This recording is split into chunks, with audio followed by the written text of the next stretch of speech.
ফের কপিল শর্মার সদ্য শুরু হওয়া কানাডার ক্যাফেতে বন্দুকবাজের হামলা। গত মাসের শুরুর দিকে একদল দুষ্কৃতী কপিলের ক্যাফে লক্ষ্য করে অতর্কিতে বেশ কয়েক রাউন্ড গুলি চালায়। এই একই ঘটনার পুনরাবৃত্তি হলো এবার বৃহস্পতিবারও। ফলে মাসখানেকের মধ্যে পরপর দুবার হামলা হলো কপিলের ক্যাফেতে। এবার হামলার দায় স্বীকার করছে গ্যাংস্টার গোল্ডি ধিলো। সে লরেন্স বিষ্ণোই গ্যাংয়ের সদস্য। সোশ্যাল মিডিয়ায় একটি পোস্টে লেখা হয়েছে, জয় শ্রীরাম, সৎ শ্রী আকাল, রাম রাম জানাই সব ভাইদের। আজ সারেতে অবস্থিত কপিল শর্মার ক্যাপস ক্যাফেতে গুলি চলেছে। দায় নিচ্ছে গোল্ডি ধিলো। সে লরেন্স বিষ্ণোই গ্যাংয়ের সঙ্গে যুক্ত। আমরা তাকে ফোন করেছিলাম, কিন্তু তিনি ফোন ধরেননি, তাই এই অ্যাকশন করতে বাধ্য হয়েছে তারা। এতেও উনি যদি উত্তর না দেন তাহলে এরপর হামলা হবে মুম্বাইয়ে। যদিও পোস্টটির সত্যতা কতটা তা নিয়ে শুরু হয়েছে জল্পনা।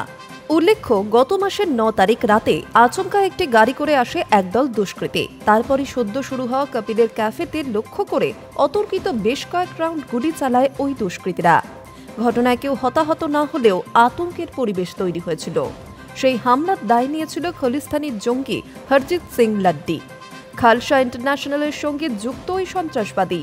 আর এবার লরেন্স বিষ্ণোই গ্যাংয়ের সদস্য gangster Goldy Dhillon. Kap's cafe Kapil Sharma ও তার ঘরণীর বহুদিনের স্বপ্ন।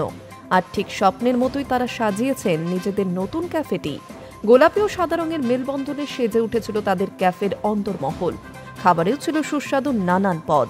সম্প্রতি হয়েছে ক্যাফের উদ্বোধন, আর তারপরেই সেই আনন্দ পরিণত হলো আতঙ্কে। এই মুহূর্তে কপিল শর্মা শো সিজন 3 নিয়ে ব্যস্ত কৌতুক অভিনেতা কপিল শর্মা। তার শোয়ের নতুন সিজনের নতুন পথ চলার মাঝেই হঠাৎই এই আতঙ্ক। Hi news network.